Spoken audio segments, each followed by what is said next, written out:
Like and comment करें। शादी, प्यार और समझौता, contract marriage. Episode 1। Rajasthan, Jaipur. एक बड़ा सा भवन जो दिखने में किसी महल से काम नहीं था, ये देखने में भवन काम और महल ज्यादा लग रहा था, लगे भी क्यों ना। आंखें ठाकुरों की पुस्तक हवेली जो थी सुंदर और भव्य थी, जिसे आज किसी दुल्हन की तरह सजाया गया था। पूरे महल को छोटे छोटे लाइट से सजाया गया था रात के अंधेरे में, तो इसकी जगमगाहट से पूरा राजस्थान जगमगा रहा था। और जगमग भी क्यों ना, आखिर आज वीरेंद्र प्रताप ठाकुर के बेटे और ठाकुर परिवार के इकलौते वारिस की शादी, जो थी सुगंधा देवी, ठाकुर परिवार की बड़ी बेटी और वीरेंद्र प्रताप ठाकुर की छोटी बहन। वैसे सुगंधा देवी की शादी तो हो गई थी, लेकिन अपनी कड़वी जबान के कारण उनकी शादी ज्यादा दिन तक टिक नहीं पाए। अपनी शादी के 1.5 साल बाद इन्होंने अपने पति से तलाक ले लिया और अपनी 2 जुड़वा बेटियों के साथ अपने मायके आकर रहने लगी। इन्हें अपने अमीर होने का बहुत घमंड है। अरे सुगंध, तुम तो दिनों दिन जवान होती जा रही हो, तुम्हें देखकर कोई कह नहीं सकता कि तुम दो जवान बेटियों की मन हो। शादी में आई एक औरत सुगंधा जी से कहती है, हाँ तो इसमें कौन सी बड़ी बात है, आफ्टर ऑल ठाकुर परिवार की बेटी हूँ, हम सारी ब्रांडेड चीज ही उसे करते हैं। सुगंधा जी पूरे एटीट्यूड से कहती है। तभी वहां उनकी दोनों बेटियां, जिनकी उम्र 17 से 18 की होगी, वह आती है। उनमें से एक लड़की अपनी माँ से दूसरी लड़की की शिकायत करते हुए कहती है, मम्मी देखो ना, काया हमें अपनी इयररिंग नहीं दे रही है। मम्मी प्लीज आप कुछ मत कहना, इस बार हम इस नायर को अपनी इयररिंग नहीं देने वाले, इसने पिछली बार ही हमारी इयररिंग घुमा दी थी। काया रहती है, लेकिन फिर वापस मिल भी तो गई थी ना। नायरा काया से कहती है, हाँ मिली थी, लेकिन टूटी हुई काया रहती है। ऐसे ही दोनों एक दूसरे से बहस कर रही होती है। उन दोनों को इस तरह बहस करते देखा वहां पर खड़ी औरतें हंसने लगते हैं। उनका हंसना देख सुगंधा जी उन लोगों पर घर कर देती है। सुगंधा जी को अपनी ओर घूरता प्रकार सभी हंसना बंद कर देते हैं। कायरा, नायरा बस करिए आप दोनों और चलिए हमारे साथ रहते हुए सुगंधा जी आगे बढ़ जाती है और दोनों एक दूसरे को देखकर उनके पीछे चली जाती है। यह क्या तरीका है, आप दोनों बच्ची नहीं रही है समझी। सुगंधा जी दोनों पर गुस्सा होते हुए कहती है, I am sorry mummy, but इसमें हमारी गलती नहीं है। ये नायरा की बच्ची हमेशा हमारी चीज इधर उधर कर देती है, इसलिए हम इसे अपनी कोई चीज नहीं देते। किया कहती है, नहीं मम्मी, हम तो बस कभी कभी, अच्छा कभी कभी देख। निया झूठ मत बोल, झूठ हम नहीं, तू बस करिए आप दोनों लोग क्लास लोगों की तरह लड़ना बंद करिए।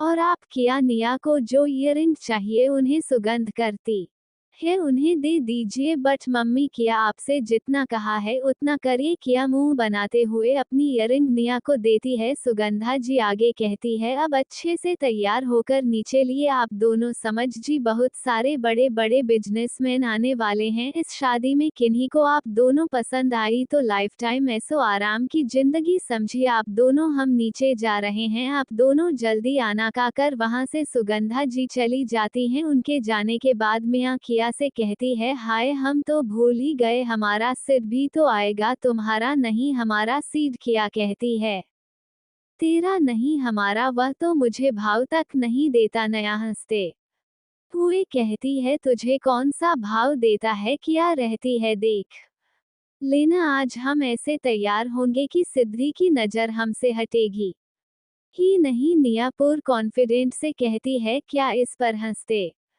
हुए कहती है, हाँ हाँ क्यों नहीं, देखते हैं। मंडप में शादी की विधियां चल रही थी। दूल्हे का सहारा लगाया हुआ था और दुल्हन ने लंबा घूंघट किया हुआ था, इसलिए दोनों में से किसी का चेहरा साफ दिखाई नहीं दे रहा था। पंडित जी कन्यादान के लिए वधू के परिवार वाले को बुलाते हैं। तभी सुगंधा जी जाकर व्यंग्य करते हुए कहती है, पंडित जी ये लड़की तो अनाथ है, तो इसके परिवार वाले कहाँ से आएंगे। तो फिर वधू का कन्यादान कौन करेगा? पंडित जी कहते हैं। तभी एक आवाज आती है, मैं करूंगा कन्यादान। सभी उसे और देखते हैं।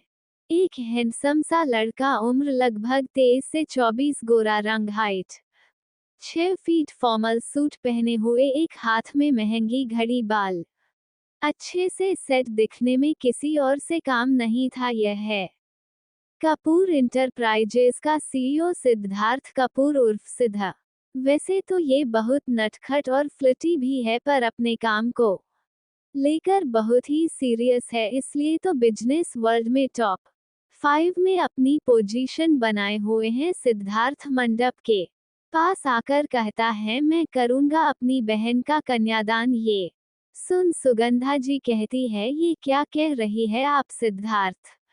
ये नौकरानी आपकी बहन कब से होने लगी? सुगंधा, शायद आप भूल रही है कि अब वह ठाकुर परिवार की बहू रानी बनने वाली है। सम्मान के साथ बात करें, एक बुलंद आवाज आती है। सब उसे और देखते हैं। वीर प्रताप ठाकुर आते हुए कहते हैं। उन्हें देखकर सुगंध रहती है, भैया आप इस नौकरानी को भले ही इस हवेली की महारानी क्यों ना बना दे, लेकिन ये लड़की हमेशा एक नौकरानी ही रहेगी। सुगंध, आप बोल रही है, आप कहाँ खड़ी है, इसलिए आप अपने कड़वी चौहान बंद रखिए तो ज्यादा बेहतर होगा आपके लिए। सुगंधा जी मुंह बनाकर गुस्से से दुल्हन को घूरते हुए वहां से चली जाती है। उनके जाने के बाद वीरेंद्र जी सिद्धार्थ से कहते हैं, सिद्धार्थ, लिए कन्यादान की रस्म पूरी कीजिए। सिद्धार्थ मंडप में आकर कन्यादान की रस्म पूरी करता है। पंडित जी भर को वधू के मांग में सिंदूर भरने के लिए कहता है। उसके बाद वर वधू के गले में मंगलसूत्र पहना है और इसी तरह से बाकी की रस्में पूरी हो जाती है। पंडित जी वर वधू को सभी का आशीर्वाद लेने के कहते हैं। सभी बड़ों का आशीर्वाद लेने के बाद वीरेंद्र जी माधुरी मुंशी की बेटी से कहते हैं,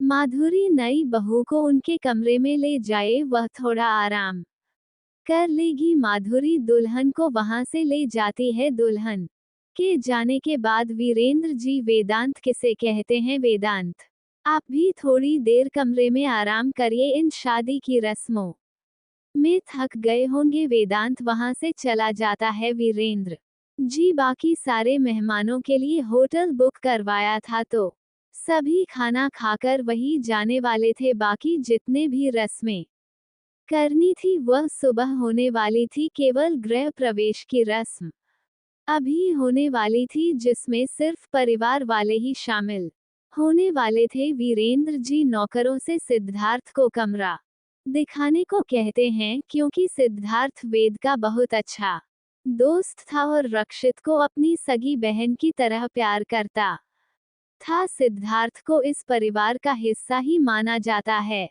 वीरेंद्र जी अपने कमरे में चले जाते हैं। ठाकुर साहब, क्या आपको सच में लगता है रक्षिता ही लड़की है जो छोटे ठाकुर साहब की रक्षा कर सकती है? मुंशी जी वीरेंद्र जी से पूछते हैं। हमें पूरा विश्वास है उन पर, रक्षित के होते हुए कोई ठाकुर परिवार के इकलौते वारिस को छू भी नहीं सकता। वीरेंद्र जी अपनी बुलंद आवाज में रहते हैं, ठाकुर साहब, हमें एक बात समझ नहीं आई, जब आपको उन पर इतना ही विश्वास है तो फिर आपने इस शादी का कॉन्ट्रैक्ट क्यों करवाया? मुंशी जी, वह आपको जल्द ही पता चल जाएगा। फिलहाल आप जाकर तैयारी करवाई, ठाकुर परिवार की बहू रानी आ रही है, धूमधाम से स्वागत तो बनता है।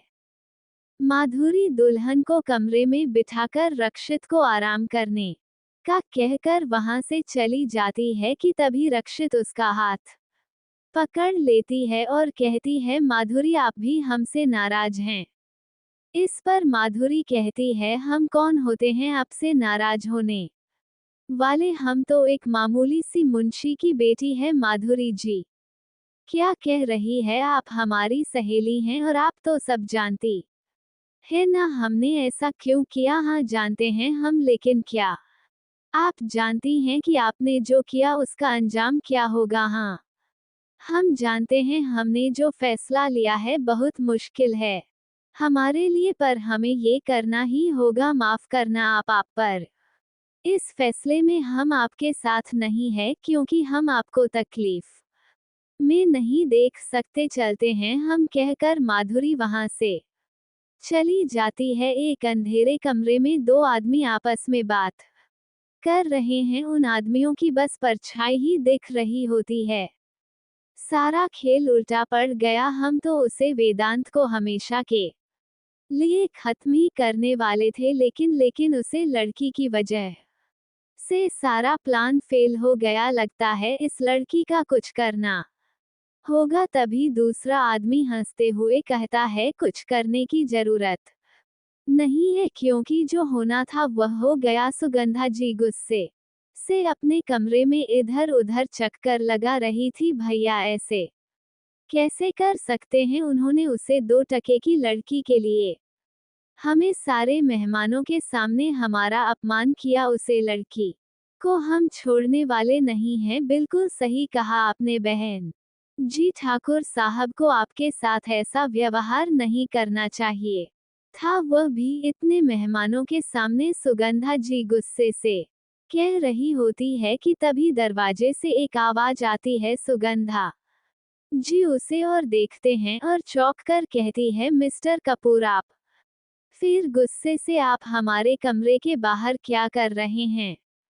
इस पर मिस्टर कपूर हंसते हुए कहते हैं, सुगंधा जी मैं यहाँ आपके ही फायदे की बात करने आया था, लेकिन अब लगता है कि रहने देता हूँ, वैसे भी आप परेशान हैं। कहकर मिस्टर कपूर वहां से जाने लगते हैं कि तभी सुगंधा जी उन्हें आवाज देती है। ये सुनकर मिस्टर कपूर टेडी स्माइल करते हैं, फिर अपनी मुस्कुराहट छुपाते हुए सुगंधा जी की ओर मूर्त हैं। सुगंधा जी कहती हैं, आप कौन सी फायदे की बात कर रहे हैं? क्या सुगंधा जी आप भी? मैं कितनी देर से बाहर खड़ा हूँ, हम बैठकर बात करें तो ज्यादा बेहतर होगा। ये सुनकर सुगंधा जी मिस्टर कपूर को अंदर आने को कहती है। Nice room. मिस्टर कपूर कहते हैं, हमारे पास फालतू की बातों के लिए समय नहीं है, तो बेहतर होगा कि आप काम की बात करें। सुगंधा जी कहती हैं, सुगंधा जी आपके बारे में जैसा सुना था आप बिल्कुल वैसे है कड़वी जुबान। आप यहाँ हमारी तारीफ करने आए हैं तो आपको बता देते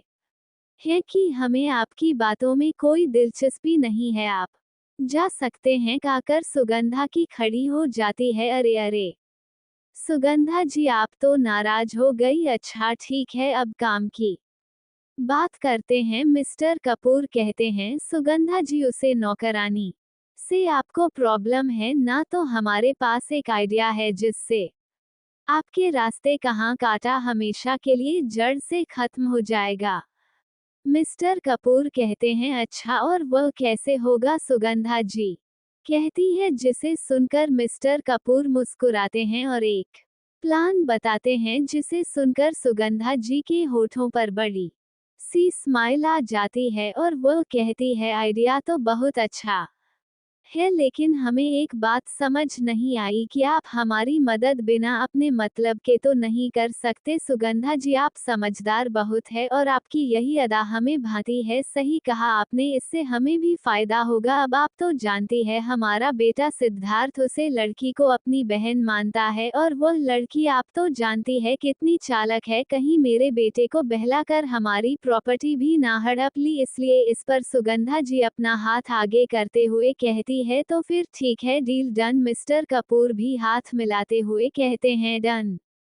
कुछ देर में दुल्हन की गृह प्रवेश की रस्म होती है। उसके बाद दुल्हन को कमरे में ले जाया जाता है। कैमरा पूरा फूलों और कैंडल से सजा हुआ था। दुल्हन को बिठाकर माधुरी बाहर आ जाती है। वीरेंद्र जी दूल्हे यानी कि वेदांत को कमरे में जाने को कहते हैं और बाकी सबको भी अपने अपने कमरे में जाने को कहते हैं। रक्षिता शादी के जोड़े में लंबा सा घूंघट और बेड पर बैठी हुई थी। पूरा कमरा कैंडल और फूलों से सजा हुआ था। कमरे में शांति छाई हुई थी। तभी तेजी से दरवाजा खुलता है। दरवाजे से वेदांत अंदर आता है, जिसने शेरवानी पहनी हुई थी और उसके सर पर साफा बंधा हुआ था। वह गुस्से से अपने सर से सफा निकालकर नीचे जमीन पर फेंक देता है और रूम में सजे हुए सामानों को गुस्से से नीचे फेंक देता है। उसे इतने गुस्से में देखा वह लड़की डरकर खुद में ही सिमटने लगती है। वह लड़का बेड पर लगे सारे फूलों को तोड़कर हटा देता देता है और सारे कैंडल्स भी बुझा देता है और कमरे के सारे सामान को अस्त व्यस्त कर देता है। पूरे कमरे की हालत खराब कर दी थी उसने और इन सबको खराब करते वक्त उसके हाथ में चोट लग जाती है और हाथों से खून बहने लगता है। वह बिना चोट की फिक्र किया लगातार सामान को इधर से उधर फेंक रहा होता है। वह रक्षिता वेदांत के हाथों से खून बहता देख जल्दी से अपना घूंघट हटाकर कमरे के ड्राइवर से फर्स्ट एड बॉक्स निकालकर उसके पास जाती है। तभी वेदांत अपना हाथ आगे कर उसे रोकते हुए गुस्से से कहता है, वही रुकिए खबरदार, जो हमें छूने की भी कोशिश की आपने, और हाँ, आपको हमारे लिए ये झूठी परवाह दिखाने की जरूरत नहीं है। वेद, आपके हाथों से खून बह रहा है। वेद नहीं, वेदांत प्रताप ठाकुर नाम है हमारा, समझिए आप। वेद, हम आपको समझते हैं सारी बातें, पर आप पहले पट्टी बांध लीजिए। हाथों में आपको चोट लगी है, बस कीजिए आप। और कितना नाटक करेंगे? क्या लगता था आपको हमें कुछ पता नहीं चलेगा? हमने कभी नहीं सोचा था कि आप हमारे साथ ऐसा करेंगे। हमें आप पर खुद से ज्यादा विश्वास था, और आपने क्या किया? हमारा विश्वास तोड़ दिया। वेद, हमारी लड़की रोते हुए अपनी बात कहने की कोशिश करती है कि वेदांत उसकी बात काट कर कहता है, वेदांत नाम है हमारा, और कितनी बार बताना पड़ेगा आपको? वेद तो तभी मर गया था जब उसे पता चला कि जिस पर वह आंख बंद करके विश्वास करता है वो उसकी सबसे बड़ी दुश्मन है। नहीं वेद, लड़की रोती है, दोस्त थी ना आप हमारी, फिर क्यों किया ऐसा हमारे साथ? आप जानती थी ना हम यह शादी करना नहीं चाहते। हमने कहा भी आपको मना कर दीजिए इस शादी से, लेकिन आपको तो यह ऐसो आराम की जिंदगी जीनी थी। लड़की अपना सर नाम है हिलाते हुए रोटी है और कहती है, वेद, आप हमारे बारे में ऐसा सोचते हैं? वेदांत हंसते हुए, अरे ये क्या, आप तो रो रही हैं, आपको तो खुश होना चाहिए। आफ्टर ऑल आप मैसेज वेदांत प्रताप ठाकुर बनने का सपना जो पूरा हो गया। फिर गुस्से से, एक बात आप याद रखिए, भले आपको हमारा नाम, स्टेटस, पैसा, ये सारे आइसो ईरान आपको मिल जाएगा, लेकिन हमारा प्यार आपको कभी नहीं मिलेगा। हमारे नाम का सिंदूर तो लगाकर आप सुहागन तो हो गई, लेकिन अपने सबसे अच्छे दोस्त अपने वेद को हमेशा के लिए को दिया। लड़की है रानी से वेदांत को देखते हैं। वेदांत इतना कहकर गुस्से से बाहर चला जाता है और वही लड़की जमीन पर बैठ जाती है। भाग 2। सुबह का समय। कैमरा पूरा बिखरा हुआ था पलंग से सर का रक्षित रोते रोते वही सो गई थी। दरवाजा के खटखटाहट से उसकी नींद खुलती है। वह अपनी आंखें खोलता है। कमरे को देखकर उसे फिर से रात की सारी बात याद आती है। तभी एक बार फिर दरवाजा खटखटाना की आवाज आती है। रक्षित कमरे की हालत देखकर आधा दरवाजा ही खोलती है। दरवाजे के बाहर माधुरी एक थल लिए खड़ी थी, जिसमें एक साड़ी और गहने और नई दुल्हन के साथ सजने की सारी सामान होते हैं। माधुरी उससे कहती है, बड़े ठाकुर साहब ने आपको ये सामान देने को कहा था और आपको तैयार होकर अपने कमरे में बुलाया है। हाँ कहकर रक्षित उस स्थल ले लेती है। माधुरी जाने वाली होती है कि रक्षित रहती है। माधुरी, सुनिए जी, कहिए अपने वेद को देखा है कहीं नहीं? लेकिन हमें लगता है वो उनके साथ होंगे। ठीक है, हम थोड़ी देर में रेडी होकर आते हैं। कुछ देर बाद रक्षित तैयार होकर नीचे आती है। रेड कलर की साड़ी में वह कयामत डाल रही थी। वैसे तो रक्षित बहुत खूबसूरत थी, लेकिन रेड साड़ी में बहुत ही सुंदर लग रही थी। शादी के बाद लड़की की खूबसूरती और निखर कर आती है। हाल में बैठी सुगंध चीज रक्षित को देखकर खड़ी हो जाती है और उस गुस्से से देखकर कहती है, ये लड़की, तेरी हिम्मत कैसे हुई है? सारे गहने और यह साड़ी पहनने की अपनी औकात भूल गई है क्या? रक्षित कुछ कहती उससे पहले ही वीरेंद्र जी आवाज आती है, सुगंधा, यह क्या तरीका है इस घर की बहू से बात करने का? और रही बात इन कपड़ों और गहनों की तो अब यह उनका हक है, तो आप अपने शब्दों को नियंत्रण रखना सीखे भैया। इस लड़की से पता नहीं क्या जादू कर दिया है जो इसकी वजह से आप अपनी बहन की बेइज्जती किया जा रहे हैं। यह आप भी अच्छी तरह से जानती है सुगंध कि हम अपनी मर्जी के मालिक हैं, और एक बात याद रखिए, आप इज्जत देंगे तो इज्जत पाएंगे। रक्षित, हमें आपसे काम है, हमारे कमरे में लिए, कहकर ठाकुर साहब अपने कमरे की ओर बढ़ जाते हैं। मुंशी जी भी उनके पीछे जाते हैं। रक्षित सुगंधा जी को एक नज़र देखकर वहां से चली जाती है। उन सब के जाने के बाद सुगंधा जी खुद से कहती है, भैया आप ये ठीक नहीं कर रहे। फिर नौकरानी को आवाज लगाते हुए कहती है, मीना निया किया उठी या नहीं, कहते हुए उनके कमरे की तरफ बढ़ जाती है। ठाकुर साहब के कमरे में सिर्फ ठाकुर साहब, मुंशी जी और रक्षित होते हैं। तीनों के बीच गहरी शांति छाई हुई थी। तभी ठाकुर साहब कहते हैं, रक्षित आपको याद है ना, हमने आपकी शादी वेदांत से क्यों करवाई? जी ठाकुर साहब, हमें अच्छे से याद है, आपने हमारी शादी उनके साथ इसलिए करवाई है क्योंकि हम हमेशा उनके साथ रहकर उनके दुश्मनों से उनकी रक्षा करें। 6 महीने, सिर्फ 6 महीने आपको उनके साथ रहना है, और इन 6 महीना में ही आपको उनके दुश्मनों का पता लगाना है। आप चिंता ना करें ठाकुर साहब, हम अपनी अंतिम सांसों तक उनकी रक्षा करेंगे। शाबाश, हमें आपसे यही उम्मीद थी। ठाकुर साहब आप बुरा ना माने तो एक बात बोले? रक्षित अटकत हुए कहती है, कहिए क्या? हम वेद मतलब छोटे ठाकुर साहब को सच्चाई बता दे, वो बहुत दुखी हैं। अगर आप हम उन्हें बता दे तो नहीं, वेदांत को कुछ पता नहीं चलना चाहिए, और कॉन्ट्रैक्ट के हिसाब से आप उन्हें कुछ नहीं बता सकती।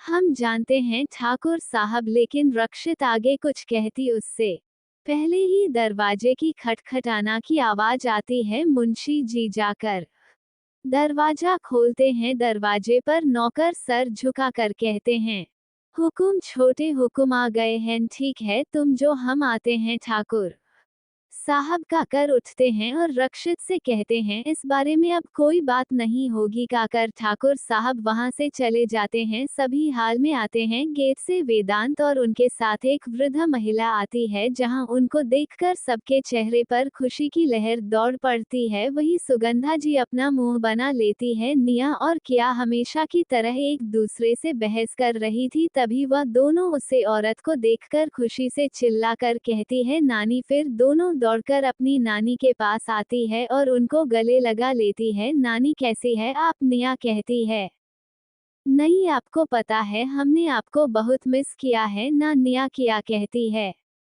ये ठाकुर परिवार की मुख्य सदस्य लता देवी वीरेंद्र प्रताप ठाकुर की माँ और हमारे वेदांत ठाकुर प्रताप की प्यारी दादी लता देवी एक सरल स्वभाव की महिला थी। बचपन में ही वेदांत जब 4 साल का था तब उसकी माँ गुजर गई थी, इसलिए वेदांत अपनी दादी से बहुत प्यार करता है। लता जी ने वेदांत को अपनी माँ की कमी कभी महसूस नहीं होने दी। वेदांत अपनी माँ के जाने के बाद शांत हो गया था, ना कुछ खाता था ना ही कहीं बाहर जाता था। रक्षित पहली बार इस हवेली में अपने पापा के साथ आई थी, और तभी उसकी दोस्ती मुंशी जी की बेटी माधुरी से हुई थी। सिद्धार्थ वेदांत के बचपन का दोस्त था, वह अक्सर उससे मिलने आया करता था। लता जी जब रक्षित से मिली तो उन्हें वह बहुत अच्छी लगी। रक्षित ने अपनी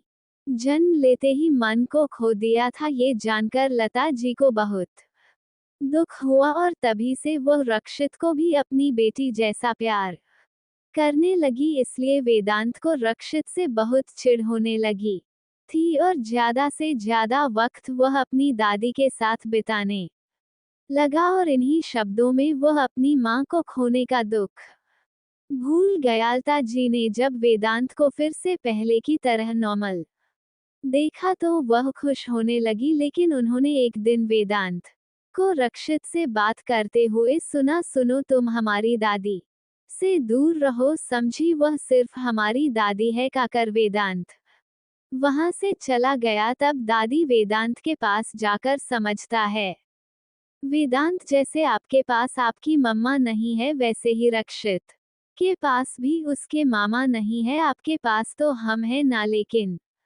उनके पास तो उनकी दादी भी नहीं है, फिर उन्हें मामा का प्यार कैसे मिलेगा? ये सुनकर वेदांत तोड़कर रक्षित के पास जाता है। रक्षित बगीचे में बैठी रो रही थी और माधुरी उसे चुप कर रही थी, लेकिन रक्षित चुप होने का नाम नहीं लेती। तब वहां वेदांत आता है और कहता है, अपने हाथ से माता पीटते हुए कहता है, आप क्यों रो रही है? इस पर नन्ही सी रक्षित रोते हुए कहती है, हमें आपसे बात नहीं करनी, आप बहुत बुरे हैं, आप हम दादी से बात नहीं करने देते। अरे, आप हमारी दादी से बात कर सकती हैं। इस पर रक्षित अपने आंसू पहुंचने हुए कहती है, सच्ची हाँ, लेकिन एक शर्त पर। आपको हमें से दोस्ती करनी होगी, बोलो बनोगी हमारे दोस्त? कहकर वेदांत अपने नन्हे हाथों से रक्षित की ओर बढ़ा देता है। रक्षिता भी हाथ मिलाते हुए बोलती है, ओके सीआर फ्रेंड्स। और तभी से वेदांत, रक्षित, सिद्धार्थ और माधुरी पक्के दोस्त बन गए। लता जी ये देखकर बहुत खुश होती है। लता जी अंदर आती है। वीरेंद्र जी उनके पास छूते हुए कहते हैं, माँ, आपके आने में कोई परेशानी तो नहीं हुई? हमें कोई परेशानी नहीं हुई, माता रानी के दर्शन करके हमारा मन प्रसन्न हो गया जी। मैन, आप थक गई होगी, आराम कर लीजिए। मीना माँ को कमरे तक छोड़ आओ। मीना आगे बढ़ती, उससे पहले ही रक्षित की आवाज आती है, दादी। सभी उस ओर देखते हैं। रक्षित खुशी से लता जी की ओर देख रही थी। वही दादी जी रक्षित को सुहागन के रूप में देखकर हैरान हो जाती है। रक्षिता दादी जी के पास दौड़कर आती है और कहती है, दादी आपकी यात्रा कैसी रही? तभी दादी जी रक्षित से प्रश्न करती है, रक्षित, आप ही यह आपके मांग में सिंदूर, गले में मंगलसूत्र, आपने शादी कर ली? इस पर सभी के रंगत उड़ जाती है।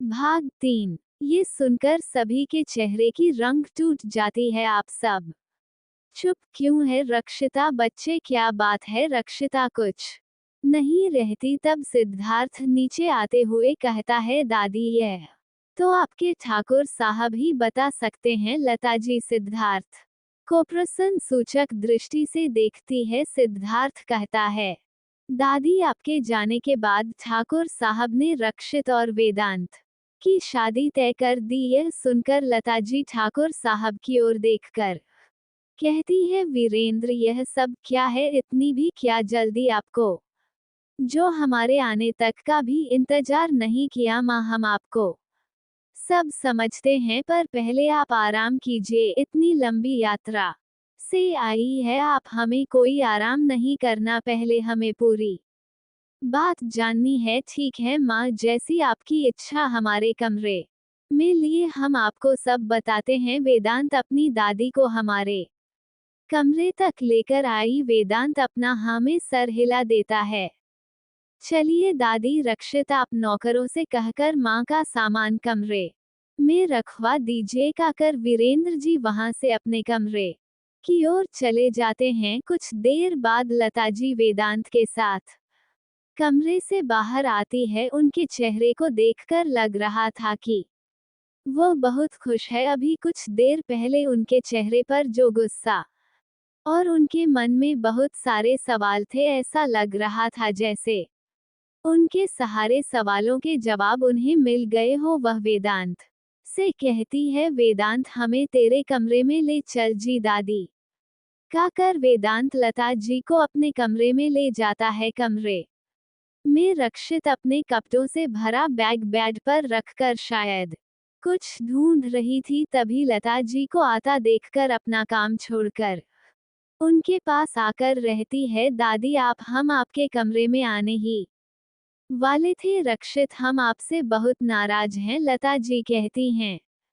रक्षित ये सुनकर सोचती है कि कहीं लता जी को सब पता नहीं चल गया, इसलिए वह डरते हुए कहती है, क्यों दादी, हमसे कोई गलती हुई है क्या? नहीं हमारी बच्ची, हम तो बस आपको डरा रहे थे। कहकर लता जी हंसने लगती है। इससे रक्षित रिलैक्स होते हुए कहती है, क्या दादी आप भी, कहकर रक्षित भी हंसने लगती है। तभी वेदांत कहता है, चलिए दादी अंदर चलकर बात करते हैं इस पर। रक्षित जी एक नज़र वेदांत को देखकर कहती है, हाँ दादी आई ना, हम बैठकर बात करते हैं। दादी जाकर बेड पर बैठ जाती है और बेड पर रक्षित के कपड़े फैले हुए थे। वेदांत अपने पूरे कमरे को देखा है, फिर बेड को देखकर मन में कहता है, ये देखो हमारे कमरे का क्या हाल कर दिया है इन्होंने। रक्षित वेदांत को इस तरह पूरे कमरे फिर बेड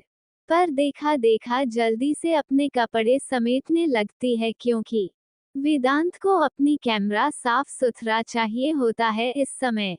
वो कमरा किसी कबाड़ की तरह लग रहा था। दादी रक्षित से कहती है, रक्षिता बच्चे आप क्या ढूंढ रही हैं? हाँ दादी, वो हमारे बाबा की आखिरी निशानी, उन्हें हमें कान्हा जी का लॉकेट दिया था, हमें मिल नहीं रहा। सारे बाग चेक कर लिए पर हमें कहीं मिला ही नहीं रहा। रक्षित परेशान होकर कहती है, दादी उसे परेशान होते हुए कहती है, मिल जाएगा लॉकेट। बच्चे आप परेशान मत होइए, लिए आप हमारे पास बैठिए, आपको लॉकेट वेदांत ढूंढ देंगे। दादी कहती है, और यह सुनकर वेदांत हैरानी से अपनी दादी को देखा है। दादी हम आप चाहती है कि इनका लॉकेट हम ढूंढें? हाँ नहीं ढूंढ सकता क्या दादी, हम कैसे ढूंढ सकते हैं? और इनको अपनी चीज अच्छे से रखनी चाहिए ताकि कभी ढूंढना ना पड़े, लेकिन इनकी तो बचपन की आदत है, अभी तक गई नहीं। रहने दीजिए दादी, हम अपनी चीज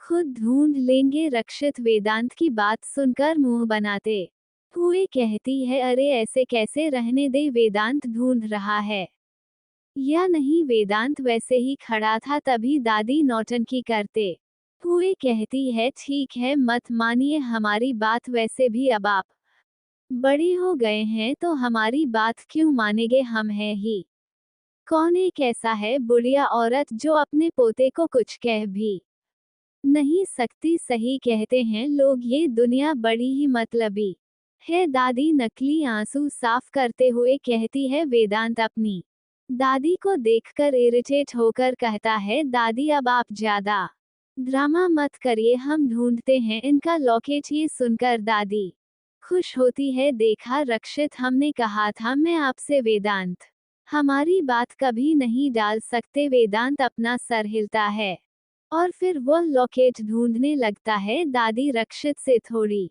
देर बात करती है, फिर कमरे में छोड़कर आने को कहती है। रक्षिता दादी को उनके कमरे में छोड़ने के बाद अपने कमरे में पास आती है। वेदांत के हाथ में अपनी फोटो एल्बम देख वह घबराते हुए सोचती है, रक्षिता अगर वेदांत ने आपकी एल्बम देख ली तो उन्हें ये सब पता चल जाएगा, उन्हें रोकिए। रक्षित वेदांत एल्बम खोलने वाला ही होता है कि रक्षित जल्दी से आकर उसके हाथ से एल्बम छीन लेती है। रक्षिता कैसे करने पर वेदांत उसे गुस्से से घूरने लगता है, आप हमें ऐसे क्यों घूर रही हैं? आप ही रहते हो ना कि दूसरे की चीज नहीं छूने चाहिए। रक्षित वेदांत को घूरता देख डरते हुए कहती है। इस पर वेदांत अपनी आंखें छोटी करके देखने लगता है। रक्षिता मन में ही रहती है, कान्हा जी जब यह इसे देखते हैं तो हम कुछ कहे ही नहीं पाते। वेदांत अपने कदम रक्षित की ओर बढ़ता है। रक्षिता वेदांत को अपनी ओर आता देखकर डर कर अपने कदम पीछे करती है। रक्षिता पीछे होते होते बेड से टकराकर बेड पर बैठ जाती है। वेदांत रक्षित की ओर झुककर उसके एकदम करीब आ गया था। यह आप, रक्षित कह रही थी, लेकिन उसकी आवाज उसके गले में ही अटक जाती है। रक्षिता डरकर अपनी आंखें बंद कर लेती है। रक्षिता को अपने चेहरे पर वेदांत की गर्म सांस महसूस हो रही थी, जिससे उसकी धड़कनें तेज हो जाती हैं। वेदांत रक्षित को देखा है, गोल छोटा सा चेहरा, घनी पाल के पतले होंठ, दूधिया रंग और उसे पर चमकते पसीने की बूंदें। रक्षित बहुत ही खूबसूरत थी। रक्षित को धीरे धीरे गर्म सांसें अपने गले पर महसूस होती है। उसके हाथ पैर सीट पर काश जाते हैं, तभी झुककर रक्षित के पीछे से कहना जी का लॉकेट उठाकर सीधा खड़ा हो जाता है रक्षिता। आंखें बंदे अभी भी वैसे ही बैठी थी। वेदांत उसे देखकर उसका हाथ पकड़कर आगे करता है और लॉकेट थमा देता है। रक्षिता अपनी आंखें खोलता है, अपने हाथ में लॉकेट देखकर वह खुश हो जाती है। फिर जाते हुए वेदांत को देखकर कहती है, थैंक यू वेद, आपने हमारा लॉकेट ढूंढ दिया। वेदांत वैसे ही रख कर बिना पीछे मुड़े कहता है, आज तक आपने जितने भी एहसान किए हैं हम पर, समझ लीजिए ये करके हम आपका एहसान उतार रहे हैं। वेदांत रक्षित की बात को अनसुना कर बाथरूम में घुस जाता है और रक्षित उदास हो जाती है। क्या रक्षित वेदांत को मना पाएगी कि जानने के लिए मेरे साथ बने रहिए।